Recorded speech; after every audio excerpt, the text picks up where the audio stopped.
Boom. We are live. Thank you, producer AP. Tell everyone what happened. Okay. I'm like a little dog that's looking at their accident.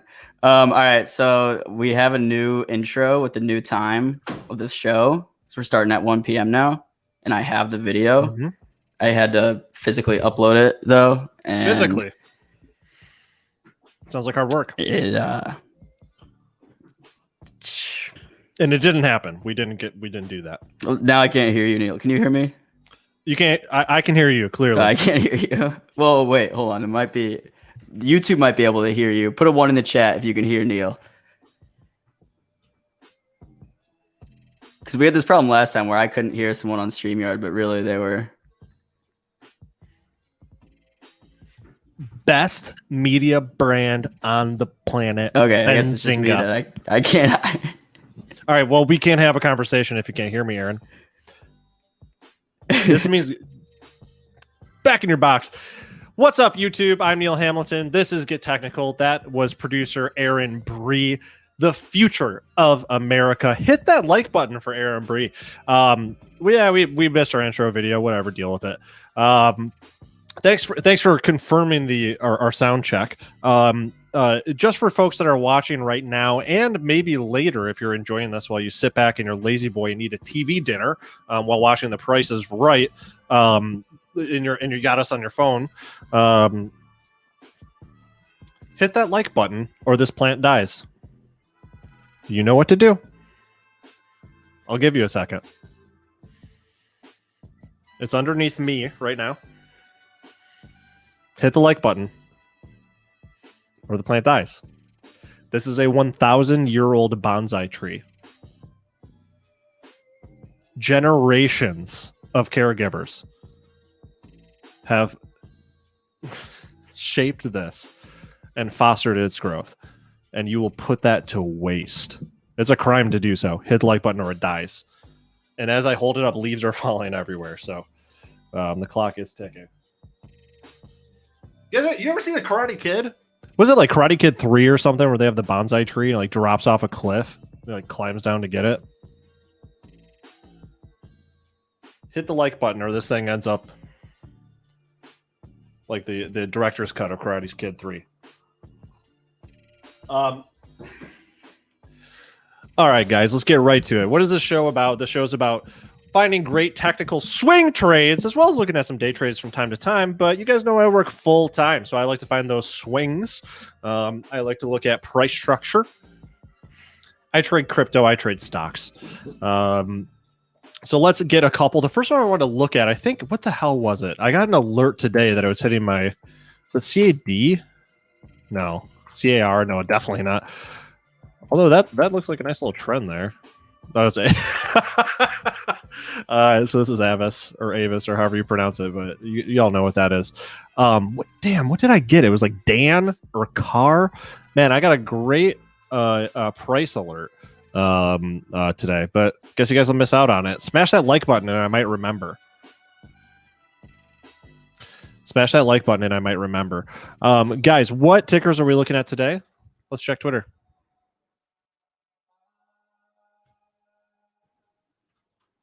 Whoops. Jeez Louise. God, window management. While I'm doing this, if you've got some ideas for some stocks that you're looking at this week that you want to check in on here at halftime, it's about 1:11 Detroit time. Drop them in. You want to check on NMM? I'm okay with that. That's a real stock. Please don't drop in any stocks that are below 10 cents. That's really where I draw the line. If it's got 5 letters. All the stocks must have 4 or fewer letters in the ticker. Some call it the symbol, but those people are weird. We call them tickers around here. Don't be weird. And I do just want to remind you that fewer than 50% of you guys watching right now are subscribed to Benzinga live content on YouTube. I thought about that. I was about to go to bed last night and I thought about that and I started getting really sick. And I'm telling the truth, guys, right now. I opened my window and I threw up down onto my neighbor's balcony because that was so disgusting. So guys, please don't put me through this. It's messing up my sleep schedule. I'm feeling nasty. I've got indigestion, and my neighbors are not happy. Hit that subscribe button. Don't be weird. Okay. So I've got my stupid tweets. Morning traders, what tickers are you looking at today? See it? Captain Cappy not seeing anything he likes. Let's check in while I'm doing this. Let me pull up the cues on here. Ooh. Let's delete my drawings. Whoa, no, actually I want to keep some of that. I have this ascending price channel here. So for folks that are a little bit newer to watching this show, we look for stocks that have momentum. Those are my favorite types. Why are those my favorite types? Because that means they're moving in a direction that I can kind of rely on. I don't like to wait for Lady Luck to shower jackpot, like pull the lever, jackpot coins rain down on me. I make my own money. So I look for stocks that are either in an upward trend, a sideways trend, or a downward trend that is clear. And then based on that, I make informed trading decisions based on support, written in cursive. That's a support. Resistance, doink, resistance, and some other stuff. All right, so we can see QQQ, which is the NASDAQ ETF. QQQ, this is your tech companies, has been in an upward trend for a very long time.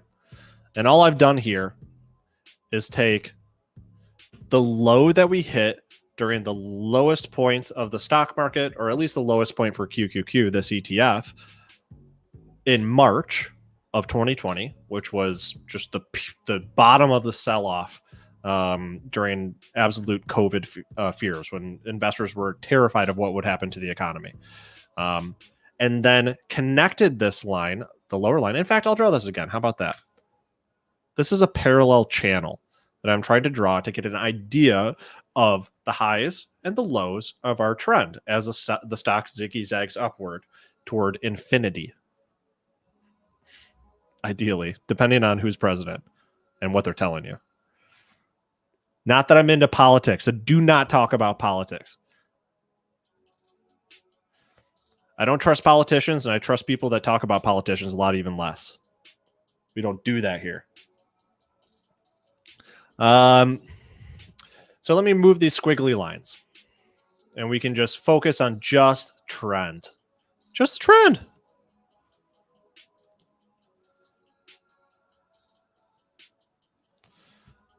And that's it. That's it. It's beautiful. Just price alone, as if it's suspended in the darkness of space. It's beautiful. This is like some Space Oddity stuff. Space Oddity? Space Odyssey. Both good. Honestly. Give me a 1 for the Kubrick movie. Give me a 2 if you're more of a Bowie person. Give me a 3 if you like both. All right. So the interesting thing about resistance and support is that not only does it talk about a single price where you're drawing horizontal lines, you may also draw these lines on a slope, meaning they're going upward or downward. So we have a sloping line of support here that I started out, and we have a sloping line of resistance here on QQQ. La resistance. And now what I'm looking for is buying opportunities within this ascending price channel. We are in an upward trend with QQQ, even though day to day might be a lot of horror stories. It looks like today is a down day for QQQ. We are in general in a bullish regime, a broad upward trend with QQQ. Yeah, lots of 3s in chat. Loving the Bowie, loving the Stanley Kubrick Space Odyssey. And if you haven't checked out either one of them, I highly recommend it. I highly recommend. Actually, I was going to say something crazy like smoke a bunch of weed and then watch it, but I wouldn't say that on air. I'm a businessman. So when we're looking at QQQ, there's something important that we need to point out. Number one, we're having a down day. The candle's red.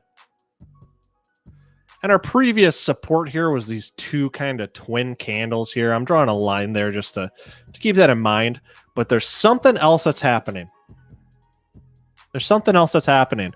And longtime viewers of this show, been doing this show for about, I don't know. I think we're on our 5th year. Today is actually the 5th anniversary of Get Technical with Neil and Aaron Bree, and sometimes Spencer Israel. Aaron Bree, and you know what? Really quick, while I illustrate this pattern that I see here, which you guys, some of you probably already caught it because I got some really smart viewers. While I do this, Aaron Bree, can you come on and just show them your outfit today? Can you just show folks your outfit today? Yeah, this is what people in the business call a sport jacket or sport coat. Yeah, something along those lines. And this is very controversial because some people call it a button up. I like to call it a button down. However, you know the difference. You want me to solve that for you? I honestly, this is kind of like one of those things that's like a big talking point for me. So if I know, then I'll never. Okay, all right, fine. Go ahead. Go ahead. No. We'll keep it a mystery. It's better that way. We'll keep the mystery alive. Is it like girls' shirts are button up and boys are button down? No. Nope. There's one specific thing, and I bet you someone in chat can come up with it. All right. Well, but keep going. Keep going. All right. So I'll just stick with those two pieces. Wait, are you wearing pants or just stick with those two? Are you wearing shorts? Like gym shorts? I mean, I'm not trying boxer to be specific. shorts. I just want to know if you're wearing slacks with your sports jacket. Well, not now, but I'm gonna get them dry cleaned and ironed and everything, and so we got the full setup. Maybe some starch from the dry cleaner to get them real pressed, starchy. Yeah, getting real firm. Like you have to like hit him with a hammer to break him. Future of America, ladies and gentlemen. So I like the look. That looks to me like a polo. Close your ears really quick. All right. Folks that buy button-down shirts or button-up shirts, folks of all stripes, whatever. I'm pretty sure. Let me know if this is correct. I'm pretty sure the difference is when the collar has the little buttons that keeps it together. That's a button down, and when it doesn't have that, it's just a button up. Could have made that up. That might have been one of my dreams. Okay. You listened. I heard like a tiny bit of it, but we'll need we'll bring on a fashionista one day to really tell us. That's a good idea. What's up? Yeah, that is a good idea. Luke Jacoby, I think, qualifies for that. He is a dare I say a foppish lad. Some may even say suave. Yeah, but foppish. So thanks, producer AB, for showing us the. Can you hear the music right now? I can. Yeah. All right. Good stuff. It's a good level. It's like not too much, but it's. All right. All right. Stick around, man. Stick around. So what I want to point out here is that we do have a little bit of a double top. Here on QQQ. It's not perfect, but the body here is lining up. So something to be aware of. A lot of folks have been talking about it's time for like another correction. Folks that I trust, frankly, that are a lot smarter than me. So I'm kind of sitting on my hands, which don't get carried away. Kelly, sitting on my hands just in general is what traders say when they're not going to try to get in here and trade. So what I'll say is we're going to watch for a breakdown past this level. So in a double top pattern, which we're seeing here on QQQ, which is not the actual pattern until it has confirmed itself by passing down through your resistance or support level. And then actually confirming. This is not, I mean, it's starting to form a pattern, but it doesn't even matter at all until it's actually confirmed. Confirmation would happen when we see it cross down. So what are the characteristics of a double top? which we might be seeing forming here in QQQ, the NASDAQ ETF.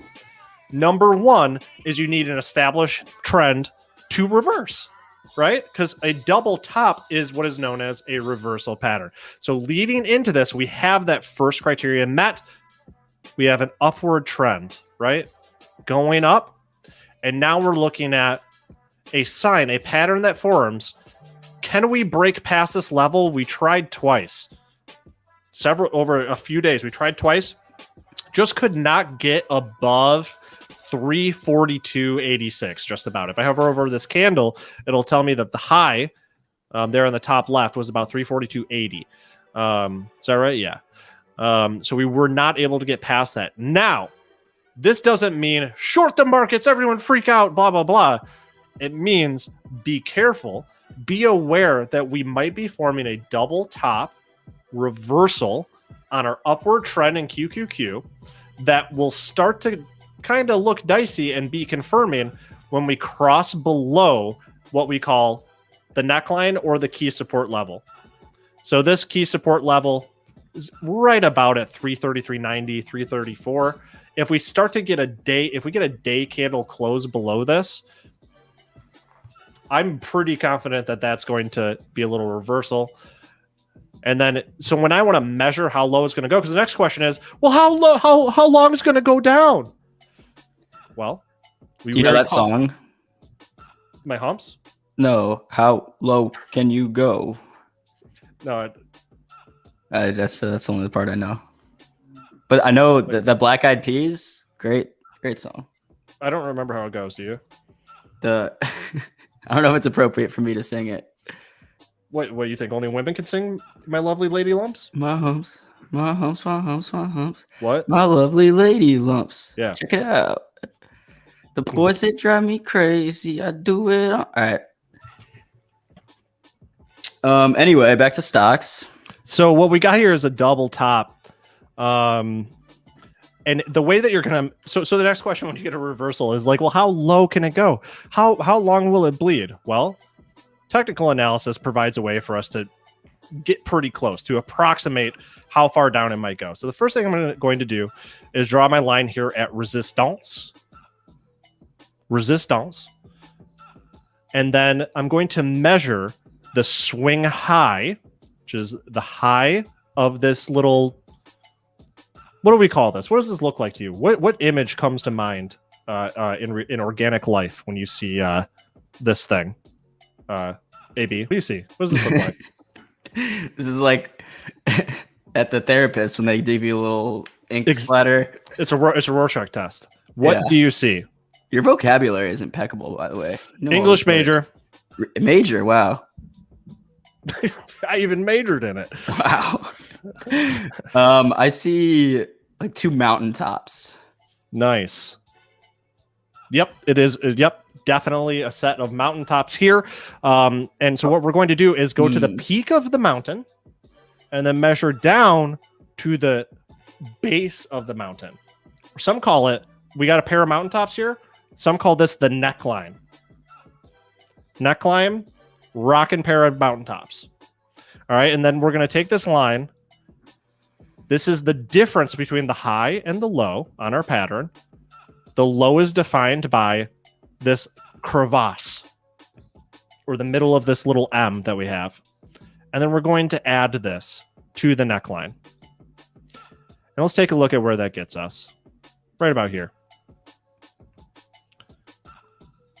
So you can see that when we look at this and we say, okay, that we might have some downward action if we do break through support at about 334, that we could get as low as $324 and some change on QQQ, which means that the big holdings in QQQ, to name a few, like what do we got in QQQ, Aaron? It's like we got, the biggest 100 names off the NASDAQ, or I think. So Apple.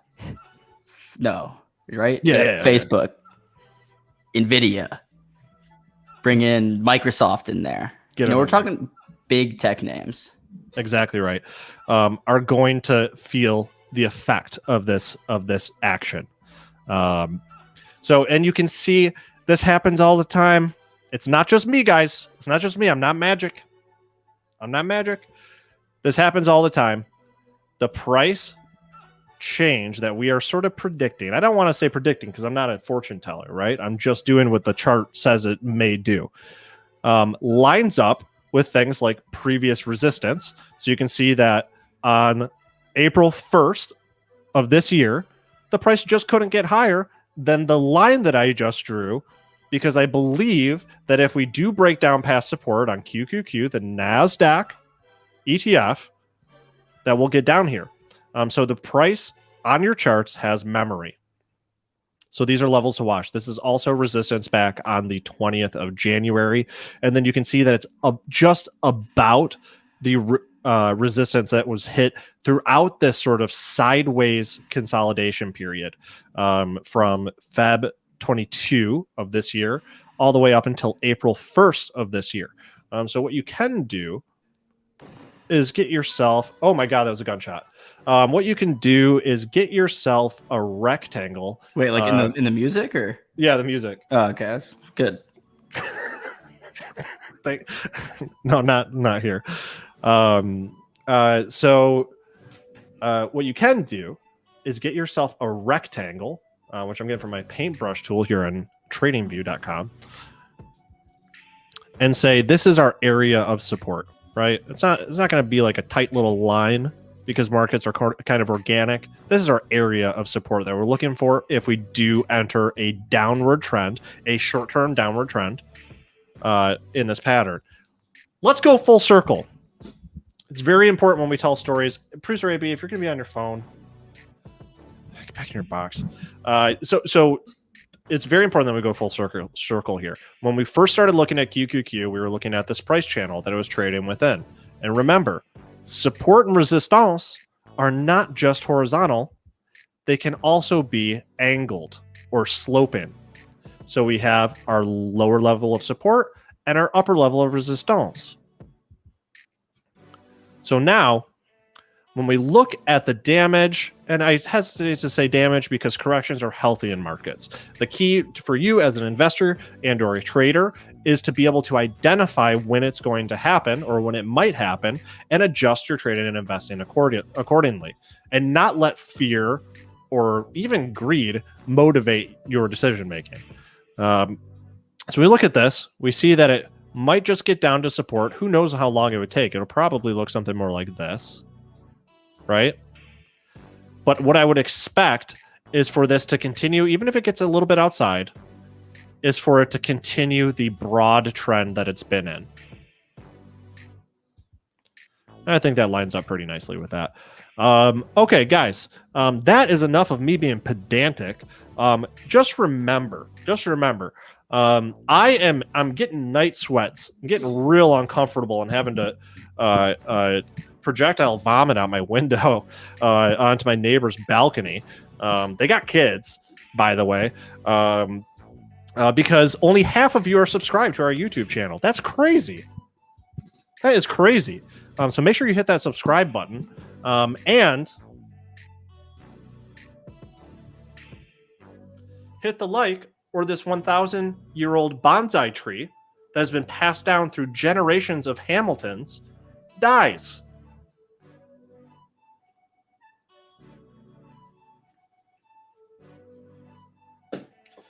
All right, guys. So ends the beginning half. All right. So ends the beginning half of Get Technical. It is now my esteemed pleasure. Extreme, I don't know what they say. Pleasure to bring on our weekly guest.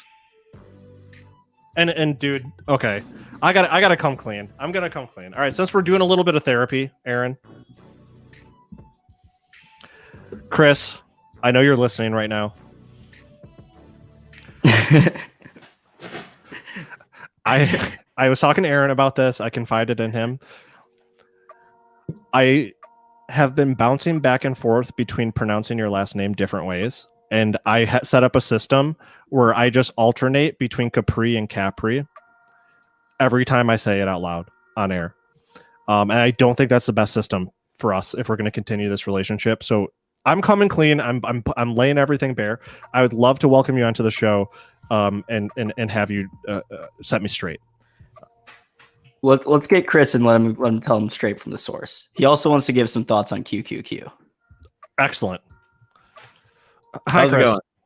it going? It's going great. I'm very glad to have you here. So for the record, it's Capre. It was Capre. It was a French name. But my great grandparents who came over on the boat on Ellis Island, they had noticed that a lot of the Italians were being sent to certain locations in New York, and they didn't feel like they wanted to, so they pretended to be merchants and changed the name from Capri to Capre. So we pronounce it Capri, even though it's spelled Capre. But yeah, it's like the island of Capri. Beautiful. Thank you for clearing that up. And then you had some thoughts on QQQ. Yeah. So when I look at Q from an options perspective, we don't have a whole lot of options rolling off on these next two weekly expiries, May 7th, May 14th. The next biggest expiry really is May 21st. So there's not a lot of people doing a lot of short-term options on Qs. That tells me they're not certain on the direction. But I can tell you right now, from an open interest perspective, right now we got almost 6 million puts out there, and we only got 2.75 million calls. So we're put heavy right now. And that, when I look at, kind of the open interest, you look at the strikes here. So these little yellow dots is open interest. Well, hold on. Let's share your screen. Oh, my bad. And while you're doing that, I'm going to break down what you just said. Lots of puts equals Bearish probably bet. going down. Yeah, bearish bets. There's more bearish bets on there than there are bullish bets. So it looks like you can see my screen now. Yes. Oh wait, you're doing your thing. That's cool. No, my thing's there we go. dumb. Okay. So these this is the open interest, the call and put interest right now for Qs. And the yellow is the May expiry, the monthly May OPEX. The blue and the pink are the weekly for this Friday and next Friday. And when you look at the call interest, you could see that there's not a whole lot of conviction on either side. If there was, we'd see a lot more up here. But, you see calls really start to fade once you get above like 355. And the bulk of it is between here like 300 and 355. On the put side, you're not really seeing anybody wanting to place puts above 350. That means the put side is not even thinking that we're going to get up to 350. You can see a huge bulk of this is, 335, 340, and that's it. So when I look at that, and when I look at, what's going on with that, I feel like, okay. Really quick, Chris. As soon as you showed that display, I knew we were going to get questions about how you pulled up that like visual display. Is that a setting that you can change in Thinkorswim? Thinkorswim. So what it is when you go to here, let me do another window. Detach. And okay. Okay, there you go. Okay. Down in Thinkorswim, you have product depth, and that's where you can get it. And you can choose from the different series that you want. I don't really care about some of the odd ones. I care about the weeklies and the monthly. So May 7th, May 14th, May 21st. And you can choose open interest. If you want to look at gamma, you can do that. See where kind of gamma strikes or where the majority of gamma is right now. But for me, open interest is, the one I kind of wanted to pull up when I was taking a look at your Q play. So yeah, product depth is where you'd find that. Thank you. Okay. So when I look at that, and I don't see a whole lot of people wanting to hedge positions or get short above 345, they're not expecting it to get there. So I feel like if we get to 341.83, 342, and you can see my alert over here, that becomes a sell play on Qs. And so I would like to probably buy a bear put spread on this one here. Mm-hmm. And so I buy the 342 and I probably sell the 337, 338. So that'd be a 6 wide strike. And so that's kind of how I look at that one. If I really wanted to extend it, I could extend it down to this lower end of this range here, where I think we're going to slowly get into some support. We haven't been here in a few weeks. Last time we were here was the 22nd. So you're talking about 10, 11 days ago. I think the first time we get here, being it's right around 335, that's going to be a big option strike. I think it'll get a bounce. But if it bounces weak, then I think it's going to want to spill to the downside. If it has some conviction, no problem. I will sell it up on a rally onto 342. So I like that. I like your idea of thinking that Qs might roll over. You're going to need an hourly, maybe even a daily close below 334. And then I don't think you'll find really any support until you get to like a 330 strike. So right around there. And I want to go ahead. Go ahead. Okay, so yeah, I just want to do a PSA really quick. For the folks that are watching, Chris is going to be with us weekly, and he's always going to have an idea for an option strategy. And it's going to sound, if you guys are new to options, it's going to sound complex and kind of scary. I don't know what he's talking about either, and that's okay. So he's here to offer you the best possible approach to what he sees, or what he would do in any given situation. And then Chris, what I'm going to do when you talk about spreads is I'm going to drop the definition in the chat so that folks can understand it. Yeah. So including me. And to help with that, we are actually, as we speak, we're finalizing an intro to options video part 1 that we're launching this Friday. So we will have the link for that for the next Monday's show, and we'll share it. It will give you a huge foundation and primer for those of you who don't know about options. And it'll do so in a very unique way, not just what the traditional option books are saying, but also from a different perspective. So I think that will really help. But to give, real briefly sum up what I'm thinking in a bear put spread. A bear put spread is I'm going to buy one put that's around at the money, and then I'm going to sell a put further lower, and I'll make money if that particular instrument floats down. So since I want to sell around 341.94, it's right near the 342 strike. So what I would do is I would get long the puts here at 342. And then anytime you buy puts that are at the money, if the market is at that price at that time, they're going to be a little bit more pricey because you're at the money. And so to help fund this trade, I would then sell either 338s, 337, maybe even down to the 335 strike. So then we could sell the 335 or 350, 338. And what that does is by selling strikes lower, an equal amount, you help make those at the money puts that you buy here cheaper, because you're buying some here, but then you're selling some here. The ones that you sell, you're going to get a credit for. And so that reduces the cost on this one. And the way the payout looks is very straightforward, basically. If the market comes back up here and we buy the 342 and we sell the 338, let me delete that part right there. So if we sell the 338, then what we want to do is the market to close at 338 or lower. If we get to 338, then we get max profit. And the way it would look is like this. And let me show you we'll make some white space, and then we'll create a P&L diagram here for you. Cool. So the way that looks is this. All option payoff diagrams have an X and a Y axis. The X axis, the horizontal axis, is your strikes. So as you go up in strikes, you would go to the right. As you go down in strikes, you would go to the left. So it could be like, here's the 342, here's the 350, and here would be like the 330. So that's how that would look. Now, this vertical axis is your actual profit and loss. And there's always like a zero line, which is basically your break-even point.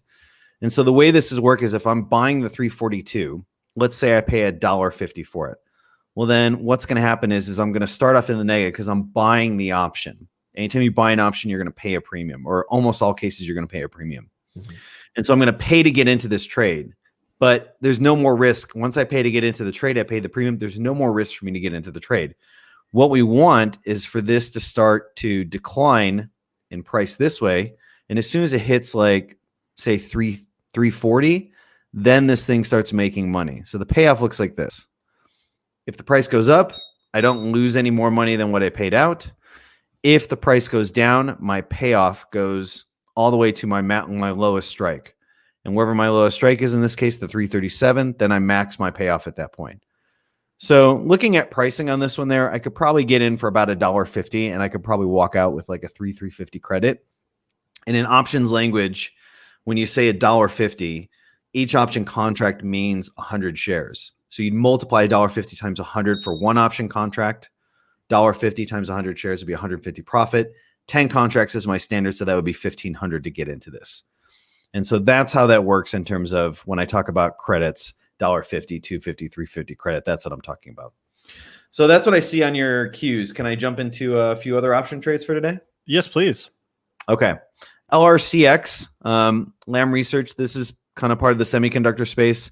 I think semiconductors are going to have a little bit of weakness, but when I look at what's going on in LRCX, I feel like there's a fair amount of option support. So here's what I'm thinking on LRCX. I think it's going to continue to decline. I think maybe it gets to this area again and has one bounce, but I think it's going to have a weaker bounce. I think it's going to break below that. Where I think the selling pressure runs into a wall is 600. And so when I zoom out a little bit, you can see there's a massive, let me go to the 4 hour, it'll be a little bit easier to see it. So now you can see why this is such important potential pullback support. This was capping the upside, 4 different attempts from February all the way to the beginning of March. So all of February up to early March. Tried several times, sold off, but then once it rallied again, broke above it, we haven't been back to that. So there's going to be some buyers that got long in the breakout that will defend that 600, 603 area. And so that plus also it's a big round number, 600 even. So you're going to have a lot of option strikes there.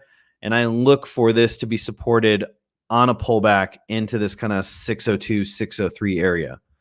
And so when that happens, then I'm going to get long a bull call spread. Bull call spread is a bullish option play where we're going to buy at the money calls here, and then we're going to sell further out of the money calls to help fund our at the money purchase. And it's the same thing, except it's inverted. P&L diagram is like this. Basically, we pay money to get into it. Once we get past a certain strike and it goes up, it gains in profit, and our max profit will be at the call that we sell. So I would look to buy the 605 if we get to 601, 602, 603. I like to buy the 605. I would probably look to sell the 630. And looking at my notes, so on LRCX, I would probably buy a 605, 620 bull call spread or 605, 630. So I would buy the 605 and I either sell the 620 or sell the 630s. I would probably pay around $3 roughly to get into this. So if I can get in for around $3 at work, I'd like to get into it. And the payoff on this would be about 3x. So if I pay $3 or $3,000 to get into it, the payoff would be $9,000. And so this will be a May expiry. When I say May expiry, that means the monthly expiry. That's third Friday of the month. So May 21st this month would be the May expiry. So that's I'm looking at LRCX. Anyone else? I'm looking at questions here. There's Roland one has a question here. I'm just checking with YouTube. He says, Chris, price action context applies in options. Yes, price action context applies in anything. The whole point of our price action context models, impulsive corrective, all these models, is that they are designed to give you an idea of what's going on in the order flow in the market. And the order flow in the market is the most proximate driver of the price that you see. Option traders, option dealers, option market makers are some of the most active dealers and market makers out there. They're constantly hedging. They have to be net neutral by the time the U.S. session closes. They are very, very active. And so because of that, price action context applies not just to trading stocks, but options as well, because it's reflecting that order flow. So hopefully I answered your question. And Neil, did you have a question that you wanted to ask? You were kind of chiming in there for a second. No, nope, you're all good. I just want to let you know we got about 5 minutes. I think if you want to just hit some tickers from chat, that would be great. So unless you have more, do you have more in the hopper you want to hit? I do, and I can go through it fast. Twitter. Twitter had a little bit of pop off the lows. I think Twitter is a sell on a rally. And so I think when it gets up to here, this kind of was a base, which is right around 60. I think we got to sell. I think we got to sell Twitter. So same thing on this one, bear put spread. I would buy the 59 or the 60, and I would sell the 55 or the 54. And so that is another one I look to play. So any rallies up to 60, I think they're just going to cap it. Qualcomm is another one of those. If I'm going to be long LRCX, I can take a bearish play on some of the same space. And so I think Qualcomm had a pretty intense resistance here around 140, 141, held for a while, broke above it on earnings, and then it just did not hold that.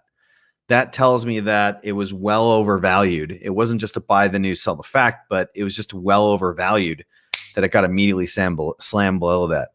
So if you see the impulsive, corrective, impulsive, I think any rally to here, 139.5, 140 is a sell. And so same thing, do a 140. I would buy a bear put spread, buy the 140s, and sell the 135s.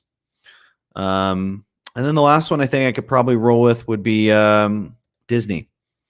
I think Disney is a buy on a dip. We are seeing that Disney is inside this. You were mentioning that support and resistance is not just horizontal, it's also vertical, or it also can be slanted. And we're seeing that in this channel in Disney. But what we're also seeing is that we had a decent stabilization here. And then we had a rally that almost made a same high. So instead of making new significant lows, we're now building a base and starting to press into the upside. And so I'm bullish on Disney on a pullback into 183 to 182. And I would do a bull call spread on that one. I would buy the 182 or 183. And my target would be the 189, just shy of the 190 strike, also for a May expiry. So those are the trades on that one there.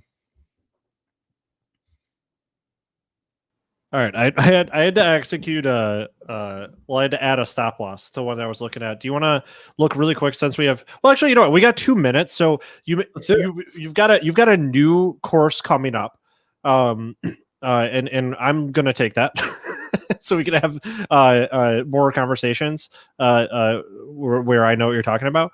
Where can folks that are new watching today, which I see a bunch of new names in here, so hi YouTube. To everyone that's new right now. Chris, where can folks find more from you? Yeah, so my YouTube is Second Skies Trading. We're going to be posting that intro to options video this Friday. So subscribe to the channel, sign up for notifications. You'll get that. And we post there. Usually we do live pre-market streams like this on Wednesdays, Get Technical on Mondays, and we have our live stream on Wednesdays. Doesn't conflict with you, Neil, so we're all good on that. But you can see me live every Wednesday for pre-market US pre-market open, basically. Excellent. And it's Second Skies Forex, but if you're just looking to trade stocks, you shouldn't be scared away by that, right? No, we've been around for over, 14, 15 years now. And when we started, we were much more concentrated in FX than we are stocks. But now we're like 90% stocks and FX and crypto. So it's just a holdover from the old days. Very cool. Very cool. All right, Chris, thank you very much for getting us straightened out today. This is Chris Capre, Second Skies Forex, every Monday on Get Technical. Thanks, man. Thank you. See you next time. See ya.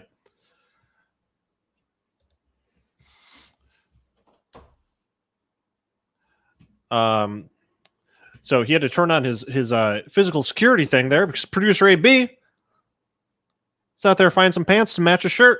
His jacket, sports jacket. All right. So did you put your britches on? We're waiting to get. All right. All right. So guys, we're looking at DAC right now. This is the one that I got alerted to that I couldn't remember at the beginning of the show. I was like, is it car? Is it blah, blah, blah? Guys, DAC is a high tight flag that has broken out. Right now it's up. Pull up DAC on your brokerages. Pull it up on your charting tools.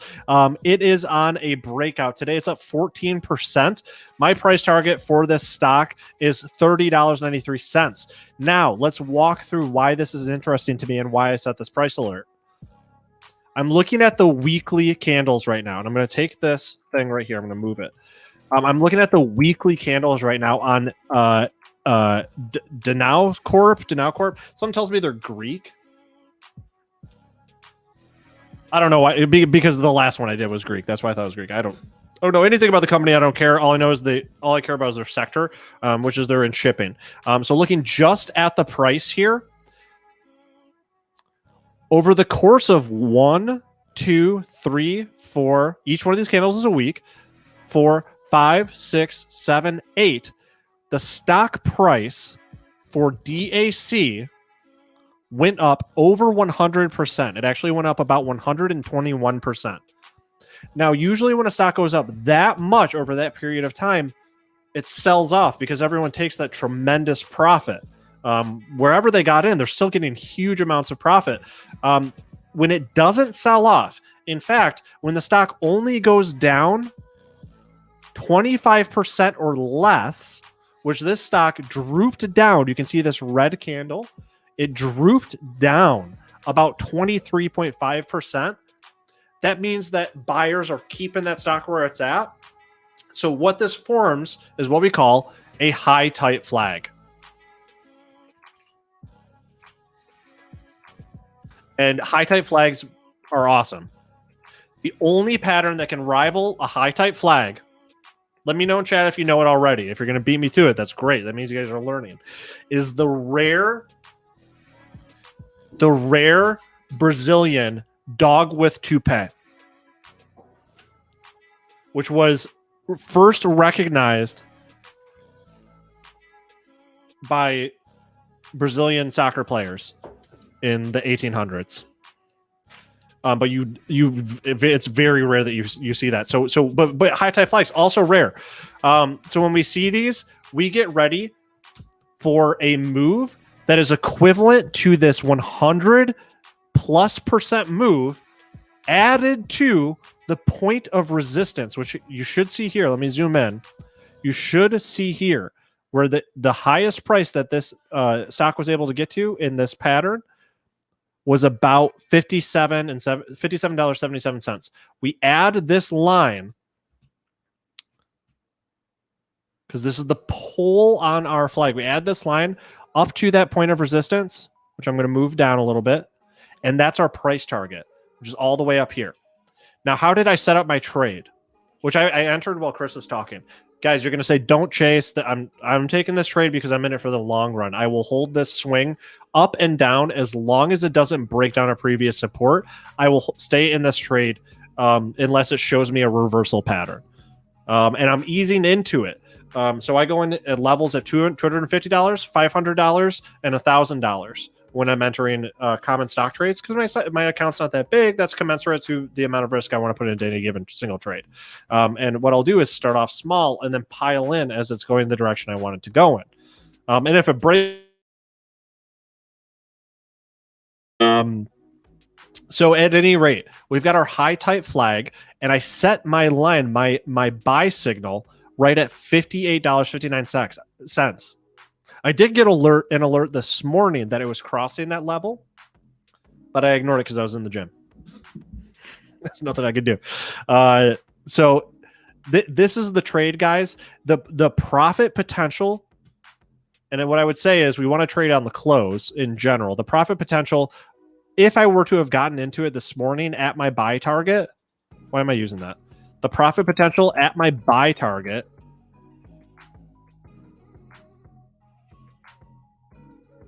Well, yeah, I mean, you can see it right here. What am I doing? I'm a silly boy. You can see profit potential is $52 or 52.91%. Big trade. Big trade. Would I buy options is the question here. I would not. I would consider it if we enter a period of consolidation before we make the journey, the stair-step journey up to our price target. During that period of consolidation, I would look for some reduction in implied volatility to make the options cheaper. When it's ripping like this, I'm not buying options. Yeah, and then so we're getting Webcoin is saying I missed DAC. I will wait till it gets back to 350. Wait, what? Till it gets back to 350. $3.50. Okay, fair enough. You can wait until it gets back to that. I'm not going to wait. So right now it's at $55. It did. I mean, the point being made here is that it got all the way up from $3.50 up to where it's trading at right now, which is $61 in a pretty short period of time. So I am looking for a resolution of our high tight flag pattern on DAC. So we've got time for one or two more. I just want to remind you, like and subscribe, blah, blah, blah. And Chris, thank you. Everyone say bye, Chris. Say thank you, Chris. We'll see him on Monday.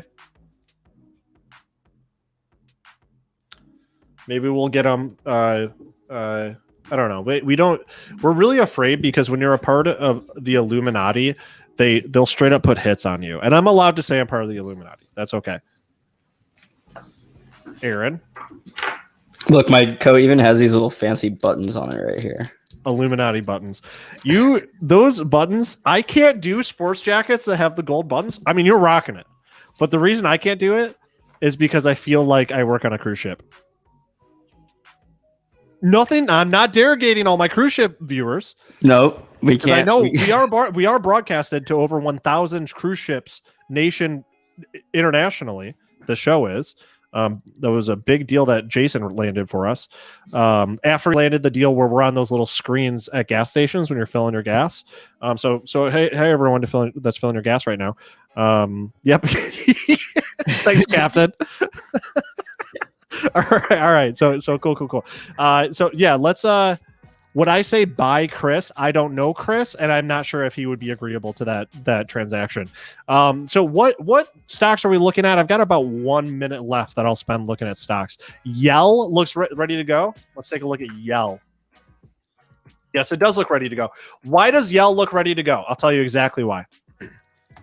When you're forming any type of pattern, which this, I will say, is a bullish wedge.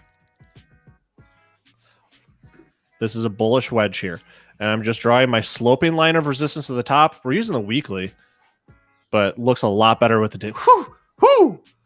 That's a good looking chart, isn't it, Aaron? I love it. I mean, that's another. No, we've been here before. We've been here before. V for Vendetta. V for Vendetta. Now, how many times, Aaron, do you want your stock to hit the resistance line for it to look like a confident pattern? That's a great question. You ask great questions. Thank you. That's all I needed was the gratification. Thank you. 3 times is the answer. You want 3 times it touches, and that's what we've got. Now, traditionally, what we're going to look for is another touch on the sloping line of support on our bullish wedge or bull pennant. Why am I calling this a bullish wedge? I can be orthodox. Sometimes I'm loosey goosey. This is a bull pennant, which is awesome. A great pattern. We're looking for something like this. It might break out earlier than that. Sure. We're looking for something like this. How are we going to measure our price target? Number 1 is we're not buying until we break out of the sloping line of resistance. And I want to see a candle close, a day candle close above that sloping line of resistance, meaning at 3:45 p.m. Detroit time, I'm going to watch a stock. In fact, I'm going to set a price alert so I don't miss it. I'm going to shoot for the difference between the swing high and the swing low added to the breakout point, which I project is going to be about here, but that's totally hypothetical, for a profit potential of about, of about 28%. Sick trade. Shout out to Cameron. Shout out to Cameron for that trade. That is added to my watch list. I'm going to watch it like a hawk. And just so you know, you can also measure the pull for an aggressive price target and add that to the point where your 2 lines on your pennant meet. The apex is what that's called, for a more aggressive secondary target, which is after you pass this one. If you're looking healthy and ready to go, you can shoot for number 2. And that's a big old trade. Oh, no, that would be profit potential of about 40%. So, sheesh. Guys, that is all I have time for. I want to thank you all. Can you hear the music, Producer AB? Yeah. Well, one quick note on Yell. This one, it's going to be interesting to watch to see if it has you yelling for joy or ending up like old Yeller. All right, guys, this has been, thank you, Producer AB, for that. This has been another episode of Get Technical. Big shout out to Chris Capre for being on the show and dealing with me and my not remembering his last name. I'm so embarrassed, but love the guy. Check out his website, Second Skies Forex. Absolutely fantastic stuff, and get ready for the options course. I don't know what else to say. Hit that like button or that plant fucking dies.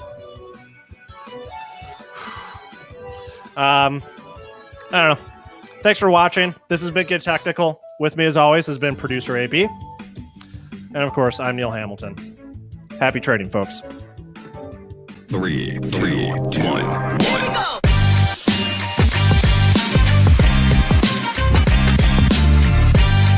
Welcome into the open where we get technical. You should have investments in long-term growth. Why would you play this at the end of the show? Why would you play this?